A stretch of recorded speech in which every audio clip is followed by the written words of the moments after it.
வல்வெட்டி துறையில் sea view, boating, party hall, luxury rooms, Indian restaurant, village hotel Yatna, northern point. வணக்கம். இது IBC தமிழின் பிரதான செய்திகள். செய்திகளோடு நான் லக்ஷனா யாதவன். முதலில் தலைப்புச் செய்திகள். யாழில் தனியார் காணிகளை கையகப்படுத்த போலி ஆவணங்களுடன் சுற்றும் மோசடி கும்பல். நூலிலையில் தப்பிய இலங்கை விமானப்படை விமானம். நீர்கொழும்பு சிறையிலிருந்து மாற்றப்பட்ட கைதிகள் மீது நாளாந்தம் 3 முறை தாக்குதல். இந்திய கம்யூனிஸ்ட் கட்சியின் பொதுச் செயலாளரை சந்தித்த ஆளும் தரப்பு.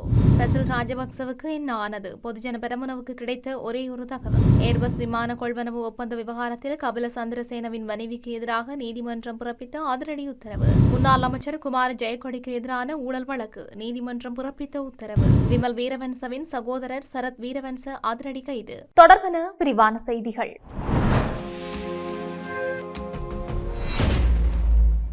யாழ்ப்பாணத்தில் போலி ஆவணங்களுடன் தனியார் காணிகளை அடாத்தாக கையகப்படுத்தும் கும்பல் தொடர்பில் காவல்துறையில் முறைப்பாடுகள் செய்யப்பட்டுள்ளதாக தெரிவிக்கப்படுகின்றது. அண்மையில் திருநெல்வேலி பகுதியில் பலாலி வீதியை அண்மித்து வெற்று காணி ஒன்றினை கையகப்படுத்தும் நோக்குடன் அவற்றுக்கு எல்லை தூண்களை நடும் வேளையில் கும்பல் ஒன்று ஈடுபட்டுள்ளதாக தெரிவிக்கப்படுகின்றது. இது தொடர்பில் அறிந்த காணி உரிமையாளர் அவ்விடத்திற்கு சென்று தனது காணிக்கு தூண்களை நடுவது குறித்து கேள்வி எழுப்பியுள்ளார். அதற்கு குறித்த கும்பல் காணி தம்முடையது எனவும் உங்களது காணி என்றால் அதற்கான உறுதி ஆவணங்கள் கொண்டு வந்து உறுதிப்படுத்துங்கள் என்றும் மிரட்டும் துணியில் கூறியுள்ளனர். உங்கள் காணி என்றால் அதற்கான ஆவணங்களை காட்டுங்கள் என்று காணி உரிமையாளர் கேட்டபோது அவற்றை காட்ட வேண்டிய அவசியம் இல்லை என்று மிரட்டியுள்ளதாக கூறப்படுகின்றது. இது தொடர்பில் தான் காவல்துறை முறையிடுவதாக கூறி காணி உரிமையாளர் சென்று கோப்பாய் காவல் நிலையத்தில் முறைப்பாடு செய்த நிலையில் குறித்த கும்பல் காணியில் இருந்து வெளியேறி சென்றுள்ளது. அதேவேளை குறித்த கும்பல் சில தினங்களுக்கு முன்னரும் திருநெல்வேலி பகுதியில் வேறொரு வெற்று காணிக்கு தூண்களிடும் பணியில் ஈடுபட்ட வேளையில் காணி உரிமையாளர் சென்று கேட்டபோது காணி உரிமையாளரை மிரட்டியதாக தெரிவிக்கப்படுகின்றது. இதன்போது அவர் காவல்துறைக்கு தொலைபேசி அழைப்பினை மேற்கொள்ள முயன்ற வேளை காணியில் இருந்து வெளியேறி சென்றுள்ளனர். குறித்த கும்பல் தொடர்பில் காவல்துறை விசாரணைகளை முன்னெடுத்துச் சென்றுள்ளதுடன் வெற்று காணிகளை இலக்கு வைத்து செய்யப்படும் கும்பல் தொடர்பில் பொதுமக்கள் விழிப்பாக இருக்குமாறு காவல்துறையினர் கோரியுள்ளனர். ரத்மலானை விமான நிலையத்திலிருந்து பயிற்சி பயணத்தில் ஈடுபட்டிருந்த Y-12 ரக விமானம் ஒன்று பட்டம் விடும் நூல் காரணமாக ஏற்பட்ட பாதுகாப்பு சிக்கலை அடுத்து அவசரமாக தரையிறக்கப்பட்டுள்ளது. இந்த சம்பவத்தை தொடர்ந்து விமான நிலையங்கள் மற்றும் ஓடுபாதைகளுக்கு அருகில் பட்டம் விடுவதை தவிர்க்குமாறு இலங்கை விமானப்படை பொதுமக்களை அவசரமாக வலியுறுத்தியுள்ளது. ரத்மலானை விமான நிலையத்திலிருந்து இன்று பயிற்சி பரப்பிற்காக புறப்பட்ட இந்த விமானம் வான்வெளியில் பட்டம் விடும் நூல்களால் உருவான அபாயகரமான சூழ்நிலையை எதிர்கொண்டுள்ளது. எவ்வாறாயினும் விமானம் பாதுகாப்பாக விமான நிலையத்திற்கு திரும்பியதைத் தொடர்ந்து அங்கு விரிவான தொழில்நுட்ப ஆய்வு மேற்கொள்ளப்பட்டது. விமானப்படை வெளியிட்டுள்ள தகவலின்படி இந்த ஆய்வின் போது விமானத்தின் இடது பக்க சக்கரம், இடது என்ஜின் பகுதி மற்றும் பிற முக்கிய பாகங்களில் பெருமளவிலான பட்டம் விடும் நூல்கள் சிக்கியிருந்தமை கண்டறியப்பட்டுள்ளது. செயற்பாட்டில் உள்ள விமான நிலையங்களுக்கு அருகில் பட்டம் விடுவது விமான போக்குவரத்தின் பாதுகாப்பிற்கு கடுமையான அச்சுறுத்தலாகும் என்று எச்சரித்துள்ள விமானப்படை பட்டம் விடும் நூல்கள் மற்றும் காற்றில் மிதக்கும் பிற பொருட்கள் விமான என்ஜின்கள் மற்றும் அத்தியாவசிய கட்டுப்பாட்டு அமைப்புகளின் செயற்பாட்டிற்கு பாதிப்பை ஏற்படுத்தக்கூடும் என்று குறிப்பிட்டுள்ளது. இத்தகைய சம்பவங்கள் விமானத்திற்கு சேதம் விளைவிப்பதோடு கட்டுப்பாட்டை இழக்க செய்து பயணிகள் மற்றும் பணியாளர்களின் உயிருக்கும் ஆபத்தை ஏற்படுத்தலாம் என்று சுட்டிக்காட்டப்பட்டுள்ளது. நீர்கொழும்பு சிறைச்சாலையிலிருந்து வெலிக்கடை சிறையின் வயோ அறைக்கு மாற்றப்பட்ட 150க்கும் மேற்பட்ட கைதிகள் திட்டமிட்ட மற்றும் மனிதாபிமானம் சித்திரவதைக்கு உள்ளாக்கப்படுவதாக கைதிகள் உரிமைகள் பாதுகாப்பு குழு வெளிப்படுத்தியுள்ளதாக கொழும்பு ஊடகம் ஒன்று தெரிவித்துள்ளது. குழு வெளியிட்ட அறிக்கையின்படி இந்த கைதிகள் சிறை அதிகாரிகளால் ஒரு நாளைக்கு 3 முறை காலை, மதியம் மற்றும் இரவு திட்டமிட்டு தாக்கப்படுகிறார்கள். இலங்கை மனித உரிமைகள் ஆணைக்குழுவிடம் கைதிகள் அளித்த புகார்களுக்கு பழிவாங்கும் விதமாக சிறை அதிகாரிகள் இந்த சித்திரவதையை நிகழ்த்தி வருவதாக தெரிவிக்கப்படுகின்றது. இந்த தொடர்ச்சியான தாக்குதலால் பல கைதிகள் படுகாயமடைந்து நடக்கவோ அல்லது எழுந்து நிற்கவோ கூட முடியாமல் உள்ளனர் என்று அந்த அறிக்கை குறிப்பிடுகின்றது. வழக்கறிஞர்கள் செனகா பெரேரா, சுரேன்டி பெரேரா, தனுஷ்கா டி சில்வா, மன்ஷிகா கூரி மற்றும் மாதவ இரியகம ஆகியோர் அடங்கிய குழு வெலிக்கடை சிறைக்கு சென்று கைதிகளை பரிசோதித்த போது அவர்களின் உடல்களில் வெளிப்படையான காயங்கள் இருப்பதை கண்டனர். இருப்பினும் சிறை அதிகாரிகள் வழக்கறிஞர்களை கைதிகளுடன் தனிப்பட்ட முறையில் பேச அனுமதிக்கவில்லை. மாறாக அவர்களுக்கு அருகில் நின்று அவர்களை அச்சுறுத்த முயன்றனர். இது வழக்கறிஞர் வாடிக்கையாளர் சிறப்புரிமையின் மீறல் என்று வழக்கறிஞர் சுட்டிக்காட்டுகின்றனர். மேலும் இந்த சம்பவம் தொடர்பான அதிகாரப்பூர்வ புகாரை ஏற்கக்கூட வெலிக்கடை சிறை கண்காணிப்பாளர் மறுத்துவிட்டதாகவும் கூறப்படுகின்றது. இதற்கிடையில் சிறை அதிகாரிகள் அதிகாரிகள் தகவல்களை மறைப்பதாகவும் கடந்த 48 மணி நேரத்தில் 10க்கும் மேற்பட்ட கும்பல் தங்கள் உறவினர்களை கண்டுபிடிக்க முடியாமல் நிராதரவான நிலைக்கு தள்ளப்பட்டுள்ளதாகவும் சிபிஆர்பி கூறுகின்றது. சில குடும்பங்கள் தங்கள் உறவினர்களை கண்டுபிடிக்காத போதிலும் அவர்களை சந்திக்க சிறை அதிகாரிகள் அனுமதிக்கவில்லை என்றும் குற்றம் சாட்டப்படுகின்றது. தற்போதைய கடுமையான சூழ்நிலையை கருத்தில் கொண்டு நீதி அமைச்சர் ஹர்ஷன நாணயக்கார உடனடியாக தலையிட்டு ஒரு சுயாதீன மருத்துவ குழுவின் உதவியுடன் காயமடைந்த கைதிகளுக்கு உடனடி சிகிச்சை அளிக்க நடவடிக்கை எடுக்கப்பட வேண்டும் என்றும் சிறை கைதிகளின் உரிமைகளை பாதுகாப்பதற்கான குழு மேலும் வலியுறுத்தியுள்ளது.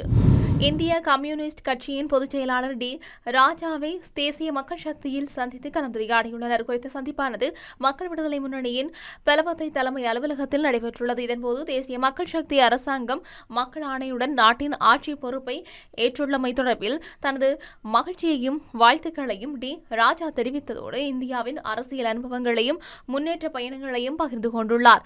நாட்டை நிர்வகிப்பதில் எதிர்நோக்கும் பொருளாதார மற்றும் புவிசார் அரசியல் சவால்கள், பிராந்திய ஒத்துழைப்பை வலுப்படுத்துவதன் அவசியம், நாடுகளுக்கு இடையிலான நட்புறவு மற்றும் நல்லிணக்கத்தை மேலும் மேம்படுத்துவது உள்ளிட்ட பல்வேறு முக்கிய விடயங்கள் தொடர்பாக ஆழமான கருத்து பரிமாற்றம் இடம்பெற்றுள்ளது. இந்த சந்திப்பில் மக்கள் விடுதலை முன்னணியின் பொதுச் செயலாளர் டில்வின் சில்வா, கடற்றொழில் அமைச்சர் ராமலிங்கம் சந்திரசேகர், அரசியல் குழு உறுப்பினரும் போக்குவரத்து மற்றும் நெடுஞ்சாலைகள் அமைச்சருமான பிமல் ரத்நாயக்க மற்றும் மத்திய குழு உறுப்பினரும் சட்டத்தரணியுமான ஜனக அதிகாரி ஆகியோரும் கலந்து கொண்டனர்.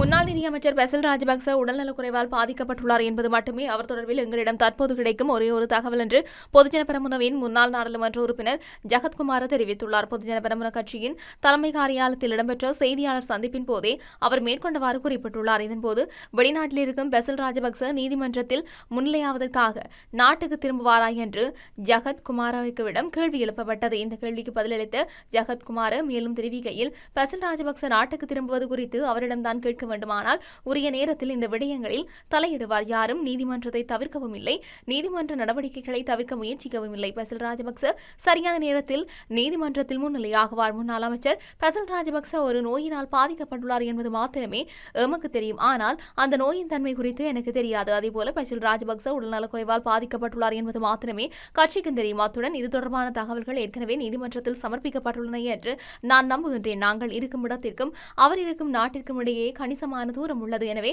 அவர் எங்கே இருக்கின்றார், என்ன நோயால் பாதிக்கப்பட்டுள்ளார் என்பது குறித்து எமக்கு தெரியாது என்று குறிப்பிட்டுள்ளார். ஏர்பஸ் விமான கொள்வனவு ஒப்பந்தம் தொடர்பான விசாரணையின் ஒரு பகுதியாக முன்னாள் ஸ்ரீலங்கன் ஏர்லைன்ஸ் பிரதம நிறைவேற்று அதிகாரி கபில சந்திரசேனவின் மனைவி பிரியங்கா நியோமாலே விஜயநாயக்க மீது திறந்த பிடியாணை உத்தரவு பிறப்பிக்குமாறு கொழும்பு கோட்டை நீதவான் உத்தரவிட்டுள்ளார். இந்த வழக்கு இன்று விசாரணைக்கு எடுத்துக் கொள்ளப்பட்ட போது கொழும்பு கோட்டை நீதவான் பிரசன்ன அமரசேன இந்த உத்தரவை பிறப்பித்துள்ளார். இரண்டாவது சந்தேக நபருக்கு ஏற்கனவே பிடியாணை பிறப்பிக்கப்பட்டுள்ள நிலையில் ஆங்கில மொழியில் திறந்த பிடியான உத்தரவை வழங்குமாறு சிஐடி கோரிய நிலையில் இதனை நீதவான் அங்கீகரித்துள்ளார். இந்த வழக்கு ஜூலை 22ஆம் தேதி மீண்டும் விசாரணைக்கு எடுத்துக் கொள்ளப்பட உள்ளது. மேலும் இந்த வழக்கின் முதல் சந்தேக நபரான முன்னாள் ஸ்ரீலங்கன் ஏர்லைன்ஸ் பிரதம நிறைவேற்று அதிகாரி கபில சந்திரசேன ஏற்கனவே உயிரிழந்து விட்டார் என்பதும் நீதிமன்றத்தில் குறிப்பிடப்பட்டுள்ளது. முன்னாள் அமைச்சர் குமார ஜெயக்கொடிக்கு எதிராக தாக்கல் செய்யப்பட்ட ஊழல் வழக்கின் மேலதிக விசாரணையை செப்டம்பர் 7ஆம் தேதி மீண்டும் ஆரம்பிக்குமாறு கொழும்பு உயர்நீதிமன்றம் இன்று உத்தரவிட்டுள்ளது. இந்த வழக்கு கொழும்பு உயர்நீதிமன்ற நீதிபதி ரஷாந்த கொடவல முன்பாக இன்றைய தினம் விசாரணைக்கு எடுத்துக் கொள்ளப்பட்டது. இன்றைய நடவடிக்கையின் போது அரசு தரப்பு சாட்சிகள் இருவரின் சாட்சியங்கள் பதிவு செய்யப்பட்டன. அதனைத் தொடர்ந்து விசாரணையின் தொடர்ச்சியை செப்டம்பர் 7ஆம் தேதிக்கு நீதிமன்றம் ஒத்திவைத்தது. 2014ஆம் ஆண்டு இலங்கை உரக்கூட்டு தாபனத்தின் கொள்வனவு முகாமையாளராக பணியாற்றிய காலத்தில் குமார ஜெயக்கொடி ஊழல் செயற்பாட்டில் ஈடுபட்டதாக குற்றம் சுமத்தி லஞ்சம் அல்லது ஊழல் குற்றச்சாட்டுகளை விசாரிக்கும் ஆணைக்குழு இந்த வழக்கை தாக்கல் செய்துள்ளது. முன்னாள் அமைச்சர் விமல் வீரவன்சவின் சகோதரர் சரத் வீரவன்ச கைது செய்யப்பட்டுள்ளதாக காவல்துறை தெரிவித்துள்ளது. அரசு பொறியியல் கூட்டுத்தாபனத்தில் வாகனங்களை முறைகேடாக பயன்படுத்திய சம்பவம் தொடர்பாக அவர் கைது செய்யப்பட்டுள்ளதாக தெரிவிக்கப்படுகின்றது. குறித்த கைது நடவடிக்கையானது இன்றைய தினம் காவல்துறை நிதி குற்றப்புலனாய்வு பிரிவினரால் மேற்கொள்ளப்பட்டுள்ளது. செய்திகளின் நிறைவாக மீண்டும் தலைப்புச் செய்திகள். யாழில் தனியார் காணிகளை கையகப்படுத்த போலி ஆவணங்களுடன் சுற்றும் மோசடி கும்பல். நூலிலையில் தப்பிய இலங்கை விமானப்படை விமானம். நீர்கொழும்பு சிறையிலிருந்து மாற்றப்பட்ட கைதிகள் மீது நாளாந்தம் 3 முறை தாக்குதல். இந்திய கம்யூனிஸ்ட் கட்சியின் பொதுச் செயலாளரை சந்தித்த ஆளும் தரப்பு. பெசில் ராஜபக்சவுக்கு என்ன ஆனது? பொதுஜன பெரமுனவுக்கு கிடைத்த ஒரே ஒரு தகவல். ஏர்பஸ் விமான கொள்வனவு ஒப்பந்த விவகாரத்தில் கபில சந்திரசேனவின் மனைவிக்கு எதிராக நீதிமன்றம் பிறப்பித்த அதிரடி உத்தரவு. முன்னாள் அமைச்சர் குமார ஜெயக்கொடிக்கு எதிரான ஊழல் வழக்கு நீதிமன்றம் பிறப்பித்த உத்தரவு. விமல் வீரவன்சவின் சகோதரர் சரத் வீரவன்ச அதிரடி கைது. இத்துடன் ஐபிசி தமிழின் பிரதான செய்திகள் நிறைவு பெற்றன. செய்திகளை உடனுக்குடன் அறிந்து கொள்ள ஐபிசி தமிழ் என்ற எமது யூடியூப் பக்கத்தினூடாக இணைந்திருங்கள். வணக்கம். வல்வெட்டி துறையில் sea view, boating, party hall, luxury rooms, Indian Restaurant Village Hotel Yathna, Northern Point.